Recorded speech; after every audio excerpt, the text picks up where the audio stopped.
Oh, North Carolina going to Donald Trump. That's a big projection by CNN. That's the latest that we are learning. Remember, this is the Sun Belt that we are talking about and how it has traditionally voted in favor of the Republicans. But this one becomes an important aspect in this entire U.S. presidential race.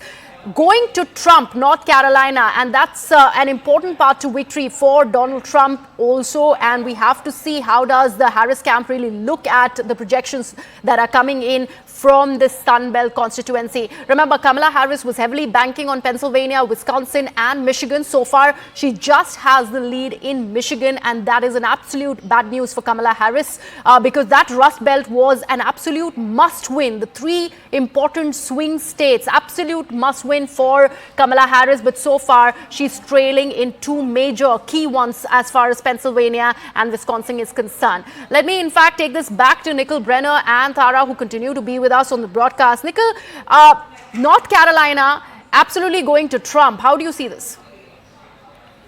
I mean, look, the Democrats have not won North Carolina in the presidential since 2008 with Barack Obama. This state even came on to our map when Joe Biden decided to not run and the vice president was nominated. So, yes, it's one of the swing states in this election. Yes, we see now how close it is, but this was a new addition late in the race for the Democrats and was never a must win to get there. As you've noted, the blue wall, or as some people call it, the Rust Belt, that is the key to her victory. So it was great to be competing in North Carolina. North Carolina did have a good night in some ways. They've elected a Democratic governor this evening, which is a very big deal for the constituents there. But this was never a necessary state for her path to victory.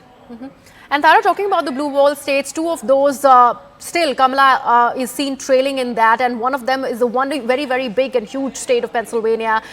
Do you see that really swinging in favor of Democrats at all, since more than 1/3 of the votes are yet to be counted?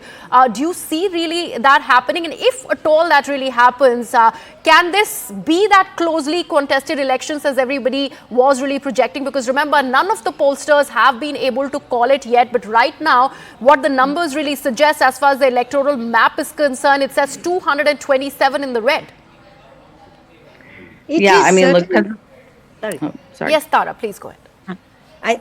I think it's like always they say, you can't be an astrologer in politics. It never takes place the way you want it. But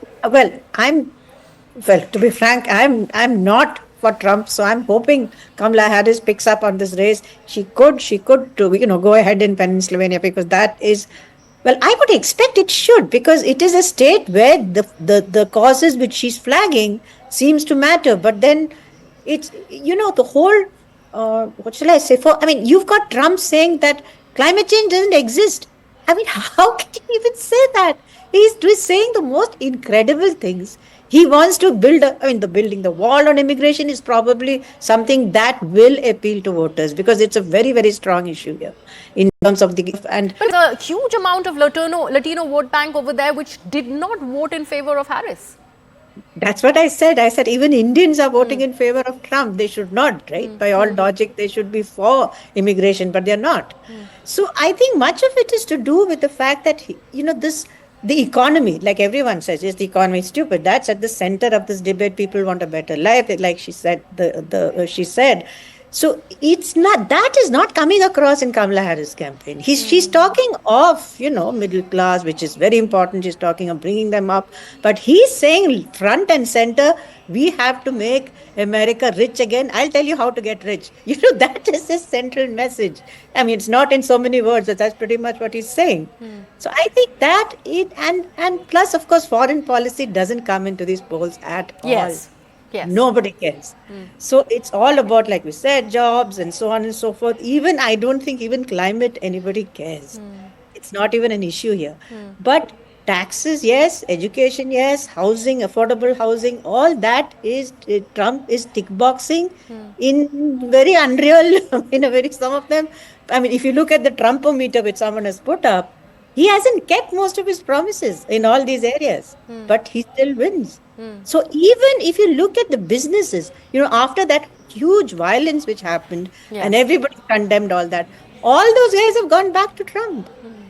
So it's finally like they say, it's about the money, honey. It's who's going to put money in whose pockets.